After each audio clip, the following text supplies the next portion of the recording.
Hello guys, let's study about vector today. So what is vector? देखिए guys, vector वो होती है जिसमें मैग्नीट्यूड और डायरेक्शन दोनों होते हैं। Okay, have magnitude as well as direction. तो वेक्टर में मैग्नीट्यूड क्या होता है? हमारा वैल्यू। मैग्नीट्यूड क्या होता है गाइस? हमारा वैल्यू होता है और प्लस उसकी डायरेक्शन भी उसके साथ होनी चाहिए कि वो किस डायरेक्शन में है। It is represented by arrow. हमारे पास कोई भी अल्फाबेट होता है, उसके जो ये जो एरो लगा देते हैं ना गाइस, एरो, इस एरो को ही वेक्टर, ये जो एरो होता है यही वेक्टर क्वांटिटी को रिप्रेजेंट करता है। तो इसकी फोर्स हमारा क्या होता है? फोर्स हमारा वेक्टर क्वांटिटी होता है। वेलोसिटी हो गया, टॉर्क हो गया, एक्सेलरेशन हो गया। हम किसी भी चीज पे फोर्स अप्लाई करते हैं तो फोर्स अप्लाई करेंगे तो कहीं ना कहीं उस चीज को हम मूव कर रहे हैं, तो मूव किस साइड कर रहे हैं?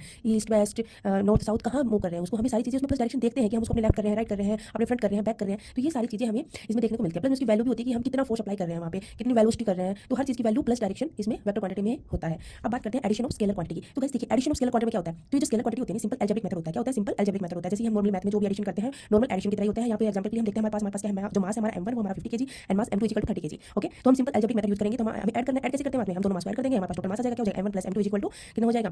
50 + 30 = 80 kg। तो हमें स्केलर क्वांटिटी में ज्यादा कुछ नहीं करना है। स्केलर क्वांटिटी हमें सिंपल अलजेब्रिक मेथड का यूज करना है।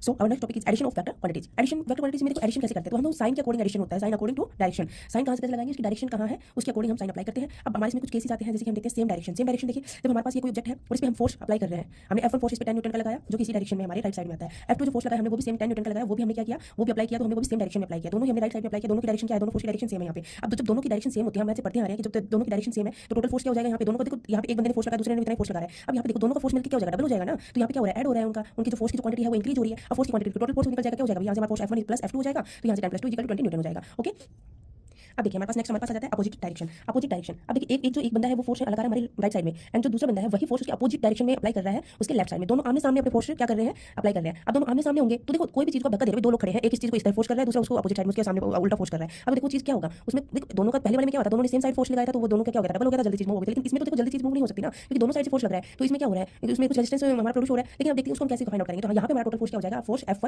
F1 plus force F2। Total force ये होता है, बट ये फोर्स जो है वो हमारे अपोजिट डायरेक्शन में है फोर्स F1 के। तो यहाँ पे F2 की जो वैल्यू हो जाएगी वो हमारी क्या हो जाएगी? यहाँ पे गाइस देखिए ध्यान से, जब भी हमारा फोर्स क्या हो, जब डायरेक्शन अपोजिट होती है तो वहाँ माइनस की वैल्यू आती है। क्या हो? अपोजिट वैल्यू में क्या कर देंगे? हम माइनस वैल्यू लेते हैं अपोजिट में। तो यहाँ पे हमारे पास जो F2 फोर्स की जो वैल्यू होगी वो माइनस हो जाएगी। तो F1 प्लस माइनस F2, और प्लस माइनस में क्या हो जाता है? माइनस हो जाता है। तो यहाँ पे हमारा फोर्स क्या था? यहाँ पे हमारे पास देखिए हमारे पास कितना था? 10 न्यूटन। अपोजिट फोर्स लगाया 10 न्यूटन। अब दोनों इक्वल फोर्स अप्लाई किया है लेकिन अपोजिट डायरेक्शन में, तो यहाँ डबल ना होने की बजाय अपोजिट डायरेक्शन में तो कैंसिल आउट हो जाएगा। तो यहाँ पे फोर्स हमारा 10 - 10 = 0 न्यूटन। ओके गाइस, अब देखिए हम बात करते हैं एंगल के लिए। अब एंगल के लिए हमने देखो ये एंगल है हमारे पास थीटा, हमने यहाँ पे 60 डिग्री ले लिया। यहाँ पे दो फोर्स आ रहे हैं F1 और फोर्स F2। यहाँ पे भी हमने 10 न्यूटन का लिया ताकि इजी पड़ जाएगा। तो देखिए हम जब एंगल पे फोर्स अप्लाई करते हैं तो उसके लिए हम एक फॉर्मूला यूज करते हैं। एंगल पे फोर्स अप्लाई करने का जो फॉर्मूला होता है वो हमारे पास होता है force = square root a² + b² + 2ab cos theta. Okay, अब यहाँ पे हमारे पास देखिए जो कि फोर्स हमने ए, जो ए हम इसको लेट कर लिया, हमने इसको ये ए है ये बी है, तो यहाँ पे हमने फोर्स F1 F2 है। यहाँ पे आप इसको ऐसे भी राइट कर सकते हो, जो भी फोर्स है यहाँ पे मैंने देखो a² a भी मेरी वैल्यू कर दी, लेकिन आप इसको ऐसे भी राइट कर सकते हो, सिंपली इजी हो जाएगा आपकी समझने के लिए। तो यहाँ पे हमारे पास फोर्स क्या हो जाएगा भाई? यहाँ पे हमारे पास फोर्स हो जाएगा F1² + 4 F2² + 2 F1 F2 cos theta. Okay, हम इसको कैसे भी राइट कर सकते हैं। सिर्फ यहाँ पे जो वैल्यूज है मैंने सिर्फ अल्फाबेट जो है वो चेंज किया। हम कुछ भी ले सकते हैं, एक्स वाई कुछ भी ले सकते हैं, वो तो आपकी चॉइस है। बट हमारा फॉर्मूला क्या रहेगा? हर जगह सेम ही रहने वाला है कि जो फोर्स रहेंगे उनका स्क्वायर उनका प्लस कर देंगे, स्क्वायर का प्लस करेंगे, plus 2ab cos theta. Okay, और उनका स्क्वायर रूट। अब यहाँ पे हमारे पास फोर्स देखिए, हमारे पास फोर्स F1 भी क्या है? 10 न्यूटन है। फोर्स F2 भी हमारे पास 10 न्यूटन है। तो यहाँ पे हमारे पास क्या हो जाएगा? a² 10² + 10² + 2 × 10 × 10 × cos। अब थीटा हमारे पास कितना है? एंगल 60 डिग्री, तो थीटा यहाँ पे पुट कर देंगे 60 डिग्री। तो यहाँ से कितना हो जाएगा? 10² 100 10² 100 + 2 × ये कितना हो जाएगा? टोटल 200 हो जाएगा। तो cos 60 की वैल्यू हमारे पास कितनी होती है? 1/2। अब देखिए ये तो आप सबको पता ही होगा कि इस cos से जो हमारी ट्रिग्नोमेट्री टेबल होती है, वैसे तो मैं सोर्स में ये टेबल भी मैं डाल दूंगी, लेकिन जो ये आपको सबको आनी चाहिए। तो जो cos 60 की जो वैल्यू होती है वो कितना होती है? 1/2। तो यहाँ से हमने सोल्व किया, उसको सोल्व आउट करने के बाद हमारे पास √300 आ रहा है। अब √300 को हम यहाँ से कैसे लिख सकते हैं? 3 × 100 लिख सकते हैं। 100 का स्क्वायर कितना होता है? 10 होता है। 3 का कुछ होता नहीं है, तो 3 हमारे पास यहाँ पे वैल्यू कितनी आ जाएगी? फोर्स की वैल्यू हो जाएगी 10√3। ठीक है, तो 10√3 हमारे यहाँ पे टोटल फोर्स आ गया है। तो यहाँ पे कुछ नोट करने के लिए कुछ चीजें पॉइंट्स हैं, इनको हम ध्यान रखेंगे। Sum of two scalar quantity is never 0। जब हम दो स्केलर क्वांटिटी का सम करते हैं ना गाइस, दो स्केलर क्वांटिटी का सम करते हैं तो उनका सम कभी भी 0 नहीं आता है।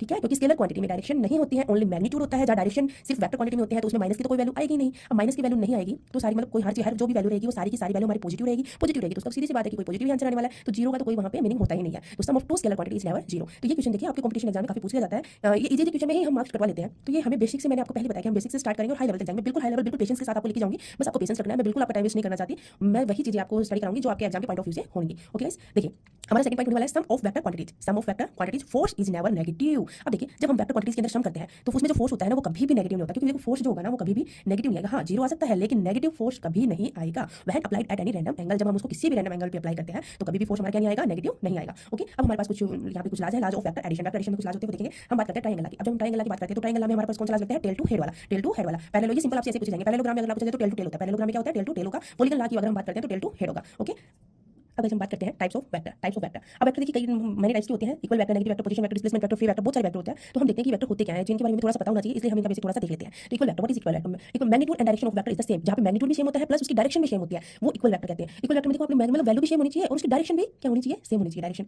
तो इक्वल वेक्टर हो जाएंगे। ठीक है, अब बात देखिए इसकी नेगेटिव वेक्टर की अगर हम बात करते हैं, नेगेटिव वेक्टर में क्या होगा, magnitude same but direction opposite. Magnitude तो सेम रहेगा बट डायरेक्शन क्या रहेगी, अपोजिट रहेगी। पोजीशन वेक्टर की अगर हम बात करते हैं, it tells the position of particle with respect to origin. ये हमारे जो ओरिजिन होता है, ओरिजिन जो होता है उसके रिस्पेक्ट हमें पार्टिकल की जो पोजीशन होता है उसके बारे में बताता है। तो पार्टिकल जैसे हमारे पार्टिकल P1 है, इसकी पोजीशन हमने यहाँ पे इसको P1 ले लिया, इस पार्टिकल की पोजीशन P1, दूसरे पार्टिकल पोजीशन P2 ले लिया। अब इसकी क्या बताएगा, इनकी पोजीशन को बताएगा कि पार्टिकल जो है ये ओरिजिन के रिस्पेक्ट में कहाँ है। ओके, डिस्प्लेसमेंट वेक्टर की अगर हम बात करते हैं तो it tells change in position with direction. ये हमें ये बताता है कि जब पोजीशन चेंज करते हैं हम किसी भी पार्टिकल की उसकी डायरेक्शन के साथ, तो उसमें कितना चेंजमेंट हो रहा है। डिस्प्लेसमेंट वेक्टर वो बताएगा कि कितना डिस्प्लेस हुआ है। बात यहाँ पे ओरिजिन से हम देखते हैं कि हमारे पास ये ओरिजिन से पार्टिकल के P1 P2, तो इसकी जो यहाँ पे हमने क्या देखा कि इसके जो चेंज कितना पोजीशन चेंज किया है, तो पोजीशन डिस्प्लेसमेंट को या डिस्टेंस को हम R करते हैं, R1 हो गया, इसका R2 वेक्टर हो गया। डिस्प्लेसमेंट हमारे पास वेक्टर क्वांटिटी होता है, इसलिए हमने वेक्टर एरो यहाँ पे लगा रखा है। तो R1 और R2 के अंदर कितनी पोजीशन इनकी चेंज हुई है वो चीजें हम देखेंगे। तो यहाँ पे कैसे फाइंड आउट करेंगे, R1 से R2 की देखनी है, तो हम सीधा से यहाँ पे कैसे लिखेंगे, R vector R12 equal to, तो जो चेंज हुई है वो वैल्यू हम पहले लिखेंगे और जो पहले वाली जो ओरिजिनल वैल्यू थी उसको हम बाद में लिखेंगे। तो हम यहाँ पे कितना चेंज हुआ, यहाँ से यहाँ चेंज हुई है, तो कितना पार्टिकल की पोजीशन कितना चेंज हुई, उसको फाइंड आउट करने के लिए vector R12 equal to vector R2 minus vector R1। Okay guys, simple है, किसी भी पोजीशन किसी भी पार्टिकल की पोजीशन आपसे पूछा जाए तो आप इसको ऐसे इस फॉर्मूले से फाइंड आउट कर सकते हो। अब बात करते हैं free vector. Vector can shift without changing direction, इसमें सिर्फ वेक्टर को शिफ्ट किया जाता है बिना किसी डायरेक्शन को चेंज किए हुए। फ्री वेक्टर जिसकी यहाँ पे हमारे पास ये वेक्टर है, इसकी पोजीशन हमने चेंज करके यहाँ कर दिया, तो ये फ्री वेक्टर हो गया, हम इसको बिना डायरेक्शन चेंज किए इसकी पोजीशन कहीं भी शिफ्ट कर सकते हैं।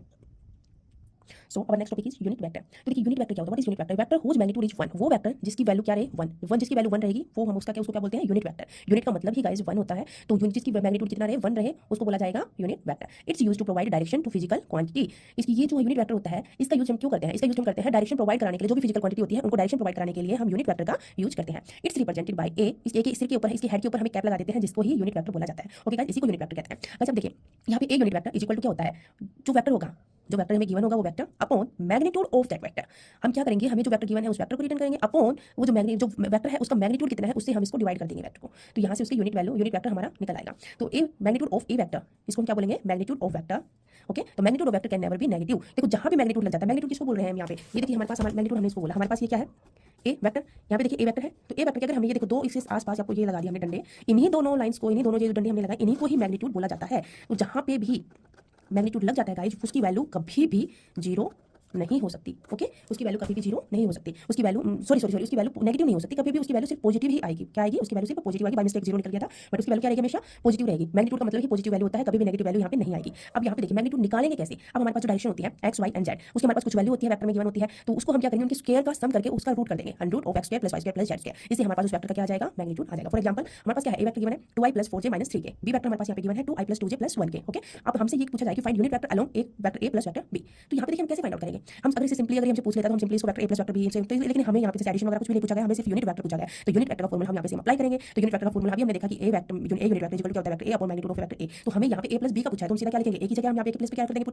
A plus B vector A plus B. देखो ये जो ए यूनिट वेक्टर इसका पूछा गया था, यहाँ पे ए का पूछा गया था, यहाँ पे इन दोनों का एक साथ पूछा गया, तो हम इसी को ए ऐड कर लेते हैं, तो ए की जगह हमने यहाँ पे दोनों को इनको पुट करेंगे, A vector plus B vector. Okay, अब यहाँ पे देखिए वेक्टर ए अब यहाँ पे वेक्टर ए हम यहाँ पे ए प्लस बी लिखेंगे, तो ए प्लस बी हमारे पास वेक्टर हमने इसको लिख दिया ए प्लस बी को, तो ए प्लस बी हम इनका एडिशन करके लिखेंगे। ओके, और यहाँ पे हम मैग्नीट्यूड की वैल्यू लिखेंगे। ओके, सो गाइस अब आप आगे देखते हैं कि हमें इसको कैसे करना है। तो यहाँ पे देखिए vector A plus vector B, तो हमने वेक्टर ए की वैल्यू हमने यहाँ पे लिखी प्लस वेक्टर बी की वैल्यू हमने यहाँ पे राइट किया। अब यहाँ पे magnitude of A plus B, हम मैग्नीट्यूड निकालेंगे। अभी पहले हम इनका क्या करते हैं, ए प्लस बी की वैल्यू तो फाइंड आउट कर ले। अब यहाँ से हम क्या करेंगे, ए प्लस बी की वैल्यू फाइंड आउट करेंगे। ए प्लस बी की वैल्यू फाइंड आउट करेंगे तो क्या हो जाएगा, देखिए ध्यान से देखिए 2i प्लस यहाँ पे प्लस का साइन है, तो इसका मतलब ये कोई भी वैल्यू यहाँ पे चेंज होने वाली नहीं है, सारे साइन सेम रहने वाले हैं। तो देखिए यहाँ पे क्या हो जाएगा 2i + 2i कितना हो जाएगा 4i हो गया। अब यहाँ पे देखिए 4j + 2j कितना हो गया भाई 6j हो गया। अब यहाँ पे -3k + k, अब माइनस और प्लस, तो सीधी सी बात है दो साइन हमारे पास एक माइनस एक प्लस, तो सीधी सी बात है माइनस होने वाला है भाई, माइनस हो जाएगा। लेकिन अब साइन कौन सा आएगा, देखो माइनस में यहाँ पे जो बिग टर्म है वो माइनस की है और जो हमारी जो स्मॉल टर्म है वो हमारी प्लस में है। तो हम माइनस जैसे सिंपली करते हैं तो हमारे पास क्या होती है, जो हमारी जो बड़ी टर्म होती है वो प्लस पॉजिटिव होती है और स्मॉल टर्म हमारी नेगेटिव होती है, तो माइनस हमारा करते हैं तो जो आंसर आता है वो हमारा पॉजिटिव आता है। लेकिन यहाँ पे हमारी जो नेगेटिव जो बिग टर्म है वो हमारी नेगेटिव है, इसका मतलब हमारे पास साइन किसका जाएगा, माइनस का जाएगा। अब देखो साइन का ध्यान रखना बहुत जरूरी है, मैं डिटेल में आपको इसलिए बता रही हूँ क्योंकि साइन के यही छोटे छोटे साइन हमारे पूरे न्यूमेरिकल्स गलत करा देते हैं और हमारे मार्क्स कट हो जाते हैं। तो देखिए हमें यही मिस्टेक नहीं करनी है, हमें साइन को अच्छे से चेक कर लेना है। तो देखिए यहाँ से हमारे पास इसकी plus B vector plus B की वैल्यू हमारे पास ये वाली आ गई है। अब हम इसका मैग्नीट्यूड निकालेंगे। मैग्नीट्यूड हमें कैसे बताया था कि जो भी वैल्यू रहेगी एक्स वाई एंड जेड, यहाँ पे एक्स की वैल्यू 4 है, वाई की वैल्यू 6 है एंड जेड की वैल्यू -2 है विद साइन। ओके, -2 है, तो यहाँ से हम क्या इसका मैग्नीट्यूड निकालेंगे। मैग्नीट्यूड का फॉर्मूला हमने यहाँ पे देखा था under x square plus y square plus z square, तो यहाँ पे अंडर क्या हो जाएगा 4 का स्क्वायर प्लस 6 का स्क्वायर प्लस -2 का होल स्क्वायर। ओके, तो यहाँ से हम चीजों का इनको थोड़ा सॉल्व आउट कर लेंगे। तो यहाँ से देखिए सिंपली हम एज इट इज लिखेंगे। अब यहाँ तो यहाँ से हमारे पास कितना हो जाएगा 4 4 16 हो जाएगा प्लस 36 हो जाएगा और यहाँ से माइनस माइनस प्लस हो जाएगा, तो यहाँ से प्लस का 4 हो जाएगा। तो a plus B vector equal to हमारे पास कितना आ जाएगा 4i + 6j - 2k upon under 56। वैसे तो हमारा आंसर यहाँ पे आ चुका है। अगर हमारा आंसर अगर हमें कुछ और भी पूछा जाए तो यहाँ पे थोड़ा सा सोल्व आउट हो सकता था, हम उसको कर सकते थे, लेकिन अगर जैसे नहीं पूछा तो ठीक है कोई बात नहीं, हो गया हमारा आंसर आ गया है, यूनिट वेक्टर हमसे हमारा आ गया है। ओके।